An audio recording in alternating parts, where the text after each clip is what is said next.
I asked when the wedding is, and my daughter said, "I got married yesterday." Those words hit me like a thunderclap, one that I wasn't ready for. I froze mid-step in my kitchen, the morning sunlight streaming through the window catching the dust motes in the air. For a moment, I just stared at the phone in my hand, trying to process what I had just heard. My daughter Lila had been married without so much as a whisper to me. Yesterday. Just yesterday. Not a call, not a text, not even a tiny hint. My chest felt tight, a strange mixture of shock, hurt, and disbelief settling over me like a cold blanket. I am Evangeline Moreau, born in 1955 in Baton Rouge. Back when I was her age, family meant everything. Weddings were announcements that everyone celebrated together, full of laughter, tears, and shared joy. The idea that your child could exclude you, someone who had nurtured and supported them for decades, was alien, unfathomable. I felt invisible. For a few moments, I allowed myself to linger in that disbelief. I wanted to dial her number again, to ask if she was joking, but my fingers trembled. I thought back to the small things that now seemed like clues, little cracks I hadn't noticed before. The way Lila always asked for money but rarely shared details about her life. The way her husband, Jason, seemed always slightly tense whenever I called, as if we were walking on glass. I remembered her request a few weeks ago for help with rent, and the way I had hesitated, a tiny voice inside saying, "Remember the wedding?" At the time, I brushed it off as coincidence, a little twinge of stubborn pride. Now, in the harsh clarity of hindsight, it felt like the first chapter of a pattern I hadn't wanted to see. The sting of exclusion was worse than any financial slight could ever be. Weddings aren't just events. They're statements of love, respect, and shared family history. To be left out, to realize you weren't special people, as she put it to her friends later, this cut deeper than I thought possible. I felt a tight knot of anger and sadness twisting in my stomach, but somewhere in that tangle, a spark of clarity began to glow. I could not let this slide. I would not be treated like a silent wallet or an afterthought. That afternoon, I sat in my favorite armchair, staring at the framed photo of Lila when she was 5, the one where she had her tiny hands pressed together, grinning like she owned the world. I remembered her first recital, how her little shoes had scuffed the stage, and I had cheered louder than anyone else in the room. I remembered staying up nights when she was sick, counting her breaths, holding her hand until she drifted back to sleep. And now, the woman who had once wanted me at every recital, every school event, every birthday party, had kept the most important day of her adult life secret from me. The injustice of it made my fingers curl around the armrest. But grief and anger soon gave way to reflection. If she could exclude me from her wedding, could she also be using me in other ways I hadn't yet understood? The thought hit me like a splash of cold water. I began adding up all the times I had helped Lila and Jason financially over the past 3 years. Small amounts here, larger ones there, loans disguised as gifts, payments for things they promised to repay but never did. My mental ledger grew, and the total made my heart sink, $33,400. Over 3 years. I had been generous, yes, but not blind. And yet, in that generosity, I had been treated as if I were invisible, expendable, like my presence was negotiable. The first time I noticed a pattern was subtle. A request for money when I was least expecting it, often accompanied by excuses and tears. And I, in my motherly instinct to help, had acquiesced. But now, as I reflected on that ledger, the realization was undeniable. I had been manipulated. Not out of malice, perhaps, but out of convenience and self-interest. It hurts to think of it that way, to acknowledge that my own child might see me not as a source of love and support, but as a financial safety net. I remember the first night I sat with this realization, sipping chamomile tea to calm the storm inside me. I let my mind wander over the memories of Lila's childhood, the scraped knees I kissed, the late-night talks, the laughter in the kitchen, the way her tiny fingers curled around mine when she was scared. Those memories were warm, comforting, grounding. And then I let my thoughts drift to the wedding I had been excluded from. The contrast was unbearable, like a beautiful painting ripped apart at the seams. I felt sadness, yes, but also resolved. This was my wake-up call. This was the moment I stopped being just a bystander in my own life. The following days were a quiet storm. I didn't confront Lila immediately. I wanted to understand, to gather evidence, to see if this was truly part of a pattern. I started checking bank statements, remembering small promises of repayment that had never materialized. Each one was a sting, a small betrayal layered atop the shock of the wedding. I spoke to friends cautiously, framing questions about how they handled adult children and money, seeing if I was overreacting or imagining slights. Each conversation confirmed my instincts.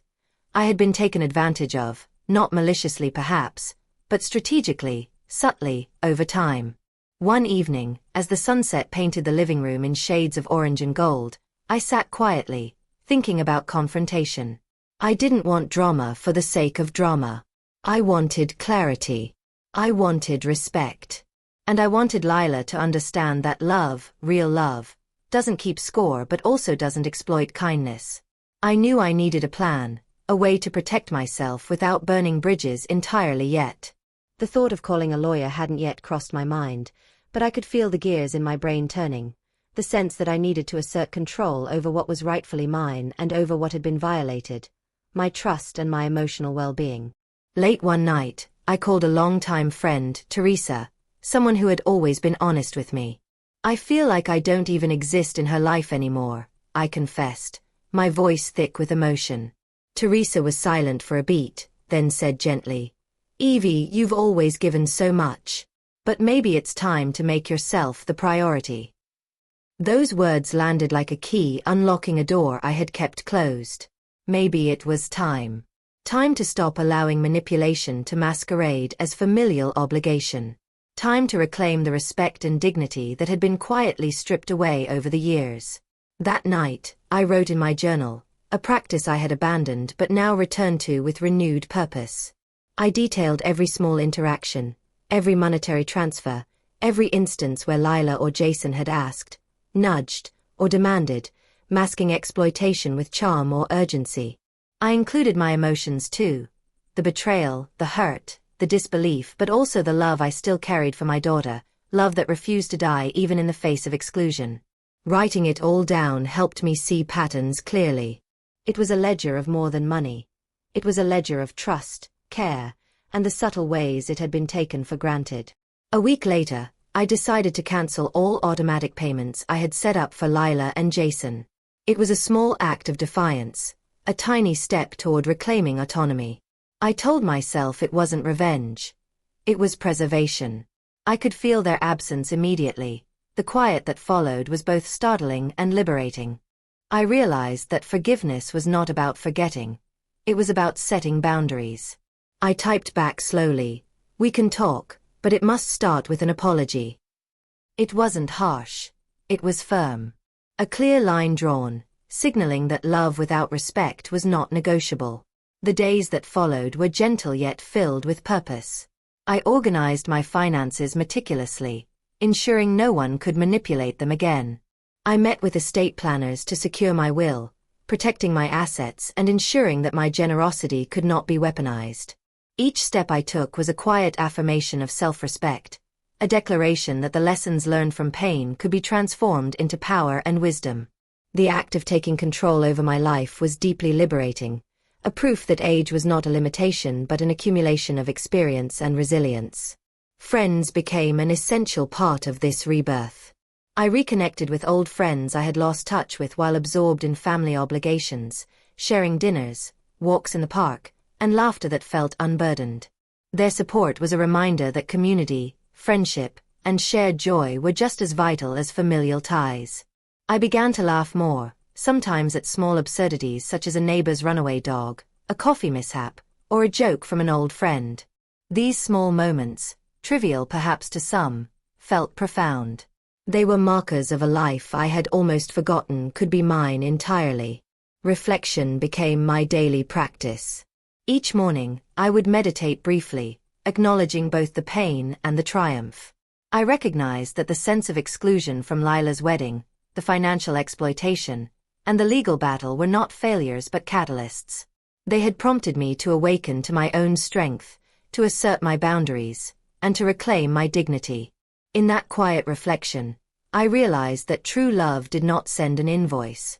It did not exploit kindness or demand compliance. Love, at its core, was a choice freely given and freely respected. One afternoon, while organizing my bookshelves, I paused to look at a photo of Lila as a child, the same photo I had reflected on months ago. A gentle smile tugged at my lips, a mixture of nostalgia and clarity. I had loved her, and I would always love her, but love was not a transaction. It was patience, respect, and mutual care. If those elements were absent, then love required boundaries, courage, and self-preservation. I felt an inner peace that was hard-earned but genuine, a quiet certainty that I was no longer just surviving, but truly living. The apartment became more than a home. It became a sanctuary. Each corner reflected choices made for me by me. Paintings I loved adorned the walls, books I wanted to read lined the shelves, plants I nurtured brought life to the space. I realized that reclaiming one's life was not just about freedom from manipulation, but about actively creating a space that nurtured joy, curiosity, and peace. I was free to experience life unfiltered by others' agendas, and the sense of liberation was profound. Occasionally, I thought about what Lila and Jason had lost in the process. They had attempted to exploit me, but in doing so, they also revealed the strength, clarity, and resilience I possessed. I had been forced to confront betrayal, to defend myself legally, and to assert my worth. The lessons were invaluable. Awareness, prudence, and emotional intelligence are not just survival tools, they are empowerment. I felt a profound gratitude for the clarity these experiences had given me, despite the pain they caused. Life, after the battle, had a slower, richer rhythm. I found pleasure in simple things. Mornings with sunlight on my face, afternoons tending to my small balcony garden, evenings spent reading or journaling. I rediscovered hobbies I had abandoned, from sketching to writing letters to friends. Each day felt intentionally lived, a deliberate departure from the unconscious patterns of the past. My independence was not just financial but emotional, psychological, and spiritual. And still, love remained a central part of my story. Love for myself, love for the people who respected my boundaries, and cautious love for Lila, tempered by clarity and experience. I knew reconciliation would require acknowledgement, accountability, and genuine respect, conditions that were non-negotiable. The message I sent her symbolized that openness, but with boundaries firmly established. It was a reminder that healing and connection are possible, but only when grounded in honesty and mutual regard. As months passed, my life expanded in ways I had never imagined. I traveled, met new friends, pursued old passions, and continued advocating for seniors facing financial exploitation. My mornings began with gratitude, acknowledging the challenges that had shaped me, and my evenings closed with reflection, celebrating small victories and moments of joy. The trauma of exclusion and manipulation became a backdrop to a narrative of empowerment, resilience, and self-love. I realized finally that life's most important lessons often arrive in painful packages. Exclusion, betrayal, and exploitation had forced me to awaken, to examine patterns, to assert my dignity, and to reclaim my autonomy. In doing so, I had built not only defenses against manipulation but also a life filled with intention, beauty, and self-respect. True love, I understood, never comes with a price tag. It comes with respect, presence, and mutual care. And in recognizing that, I felt a profound sense of completion, a story not of victimhood, but of triumph and rebirth. Moral lesson. Life will test your kindness and resilience, but those challenges can become your strength. Boundaries are not betrayal, they are love for yourself. True love is not measured in money or convenience, but in respect, honesty, and care. Even in the face of betrayal, you can reclaim your voice, your dignity, and your joy. By honoring yourself, you inspire others to do the same, creating a life rooted in authenticity and empowerment. Every setback can be a lesson, every boundary a shield, and every act of courage a step toward freedom, self-respect, and genuine happiness. I provided evidence: bank statements, texts, emails, receipts. I explained each transaction, each promise, and each disappointment. I spoke about the nights I stayed awake worrying about them, about the joy of giving when it was needed, and the sting of realizing that my love had been exploited. The judge listened, occasionally jotting notes, and I could feel the shift in energy in the room. This wasn't just a legal battle, it was a revelation of character, a public unmasking of manipulation disguised as familial care. When it came to the witnesses they had presented, I addressed each claim carefully. Some were minor neighbors, unsure of dates and amounts, misremembering incidents. Others were friends who had been convinced by Jason's charm to testify vaguely. I counted each statement calmly, showing the inconsistencies and highlighting the pattern of manipulation. It was exhausting, emotionally draining, but I knew that speaking the truth was the only way to protect myself. My lawyer, Mr. Weber, guided me through every step, keeping me focused and steady. The turning point came when I spoke directly about the emotional toll, the exclusion, the subtle manipulations, the sense of invisibility that had haunted me since the secret wedding. I am my daughter's mother, I said. I should not have to fight to be seen, to be respected, to be treated as a human being deserving of love, not just as a source of money. My voice quivered, but I held it steady. I could see the judge nodding, the weight of my words settling in the room. The reality was undeniable. This was not a case of incapacity, but one of attempted exploitation. After what felt like hours, the judge made the ruling. The guardianship petition was denied.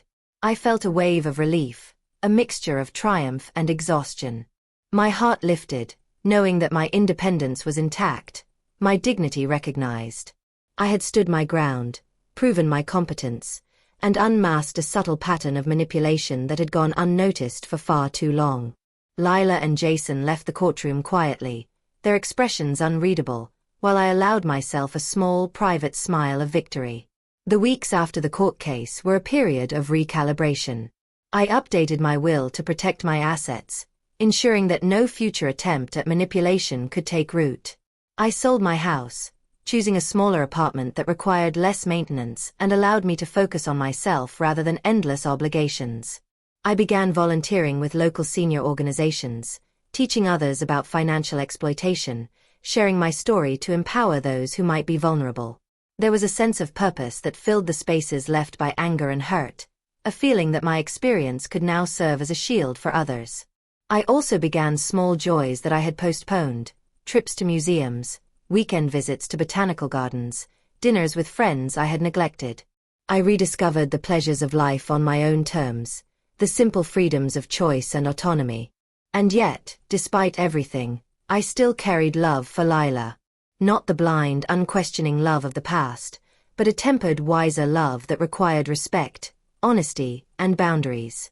I realized that my actions were not just about defending myself, they were about teaching that love is not a currency, and kindness should not be exploited.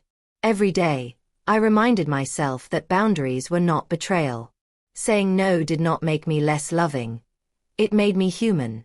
I found peace in asserting my limits, in knowing that true care for oneself was as important as care for others. My relationship with Lila would never be the same, and that was okay. Healing and clarity sometimes meant creating distance, even from those we love. The battle had been exhausting, yes, but it had also been transformative. I had faced manipulation, fear, and betrayal and emerged intact, more aware, more vigilant, more alive. The lessons I learned in those weeks of legal wrangling were profound. I learned to trust my instincts, to see patterns clearly, and to act decisively when necessary. I learned that love without respect is hollow and that self-preservation is not selfish. And most importantly, I learned that even in the face of exclusion, exploitation, and disappointment, one could reclaim agency, dignity, and a sense of purpose. I had fought for my life, my money, and my self-worth, and I had won. After the court ruling, a strange calm settled over my life, the kind that comes after a storm finally passes. I walked into my new apartment, smaller but brighter than my old home, sunlight spilling across the living room floor, highlighting the wooden textures I had always loved. The space felt like a clean slate, a canvas for the life I had long postponed while navigating manipulation and expectations. Boxes were stacked neatly along the walls, each one a reminder of the life I was reclaiming, books I hadn't read in years, trinkets from travels long forgotten, memories now untethered from the stress of constant obligation. The first night alone, I brewed a cup of chamomile tea and sat by the window, gazing at the city lights flickering in the distance. It felt surreal. For decades, I had measured my days around Lila and Jason, anticipating their needs, adjusting my life to accommodate their convenience. Now, for the first time in years, I was free to live according to my own rhythm. A subtle thrill ran through me as I imagined mornings without anxiety, evenings without negotiations or requests, days filled not with management of other people's demands but with my own rediscovery. I began volunteering at a local senior center, teaching workshops on financial literacy and how to recognize the subtle signs of exploitation. Each session reinforced my belief that knowledge was power. I shared my story candidly, carefully omitting names but detailing patterns, tactics, and strategies used to manipulate elderly parents. Seniors nodded, shared their own experiences, asked questions, and I felt a profound sense of purpose. I realized that the pain and betrayal I had endured could be transformed into guidance and empowerment for others. Helping them rebuild confidence in their own decision-making felt like therapy for my own bruised heart. Travel, which I had postponed for years, became a new focus. I started with short trips to nearby cities, museums, and botanical gardens, savoring the novelty of new experiences. Every journey reminded me that life was vast and that my capacity for joy was undiminished. I explored streets lined with art galleries, stumbled upon little cafes where I could sit with a journal, reflecting on my past and dreams. For the first time, my identity was not tied to being the mother or the provider in someone else's story. It was my life, and I was free to live it fully. Despite my new independence, I couldn't deny the pangs of longing that surfaced when I thought of Lila. One evening, a message appeared on my phone, a simple text from her requesting to talk. My fingers hovered over the screen, my heart fluttering with a mix of curiosity and caution. I remembered all the nights I had worried about her, all the generosity I had shown, and the invisible chains of expectation that had been placed upon me. No emails requesting money, no casual hints of neediness. Just silence. For the first time in years, I felt the weight of my own life pressing back gently against the edges of my obligations. Evenings became a time of reflection and calm. I wandered through my garden, noticing how the roses had bloomed earlier than expected, how the wind carried scents of jasmine and honeysuckle. Life continued, inexorably, regardless of the dramas of betrayal and exclusion. And in that continuity, I felt a glimmer of hope. The wedding had hurt me, yes, but it had also awakened me. The shock that first hit like a thunderclap now felt like a bell ringing, calling me to awareness and action. I didn't know yet what the next steps would be. There would be conversations, undoubtedly confrontations, and perhaps resistance from those I loved most. But for the first time, I felt a solid, unwavering sense of self.